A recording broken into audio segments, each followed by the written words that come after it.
more detailed Democratic rebuttal memo is out, released last night. Parts of it heavily redacted by the government. President Trump rushed to call it a bust, and absent facts, the president again accusing the FBI and Democrats of illegal conduct. I will tell you that was really just a confirmation of, if you call it the Republican memo or the Nunes memo, it's referred to as a lot of things, but that was nothing but a confirmation. And a lot of bad things happened on the other side, not on this side, but on the other side. And you know what's somebody interesting? should look into it, because what they did is really fraudulent, and somebody should be looking into that. And by somebody, I'm talking about you-know-who. That's the president's take, and you probably know who he means by you-know-who. Here, before we get to the president's take, some facts. A few key points in the new Democratic memo that undercut key arguments made in what the president was just talking about there, the Republican so-called Nunes memo. The Democratic memo, or the Schiff memo, as it's being called, details that the FBI opened the investigation 7 weeks before it received its first information from the so-called Steele dossier. The FBI had interviewed Carter Page, a Trump campaign advisor, early in 2016 about Russian intelligence contacts, well before Page has said he was interviewed. By September 2016, the FBI had already opened sub-inquiries into several other Trump campaign associates. And in getting the first FISA warrant, the Department of Justice did, it wasn't very specific, but it did say that Steele had political ties and some of the money for his reporting had political motivations. In the FISA renewals, the Justice Department said that there was it had information that corroborated parts of the Steele documents. So the president says it's all a fraud and it helps him. Let's deal first with the new revelations and the facts in the Democratic memo. How does it advance the story? Well, I mean, it did confirm one thing in the Nunes memo, which was that the Steele dossier was not, in fact, the reason that the FBI opened its investigation into Trump campaign associates and what their role might have been in this Russia situation. But the new information here that advances the story is that the FBI obviously found some corroborating evidence enough to be investigating more members of the Trump campaign circle than we previously knew about.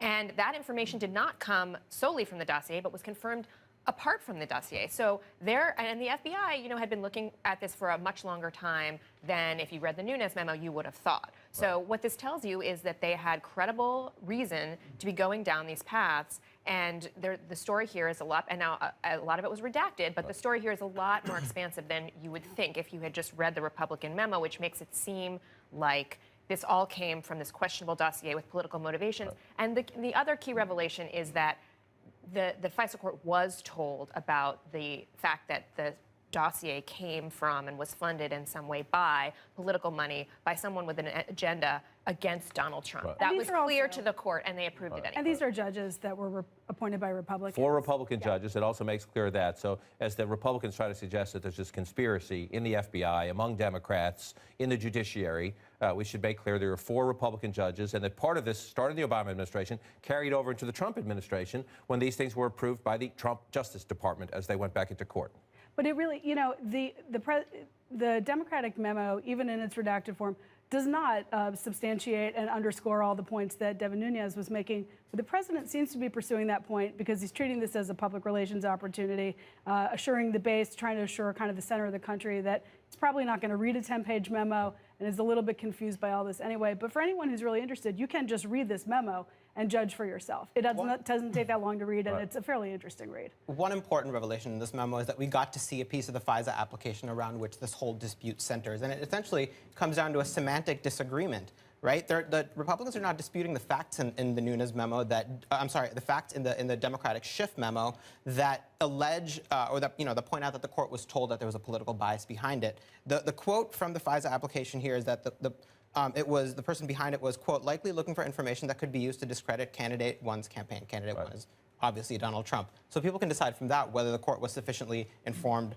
about the political bias or not. Republicans argue that because they didn't specify that it was the DNC. Right, the president even tweeting, it's the Clinton campaign, it's the DNC. They should have said that. What the FBI would say is that in court documents like this, only when they have to do they get specific about their sources. Exactly, and when you get to the point of whether this can be part of the evidence provided to court, whether a politically biased document can be part of that, that's a valid debate to have. There should not be politically biased information that courts use to spy on American citizens. The last thing I'd point out there is that there were 3 renewals to this FISA application, and under the law, in order to get renewals, you have to show that the information was bearing fruit, that the intelligence was producing something. So the argument that this was entirely a witch hunt against the Trump campaign doesn't quite hold up if that's the standard.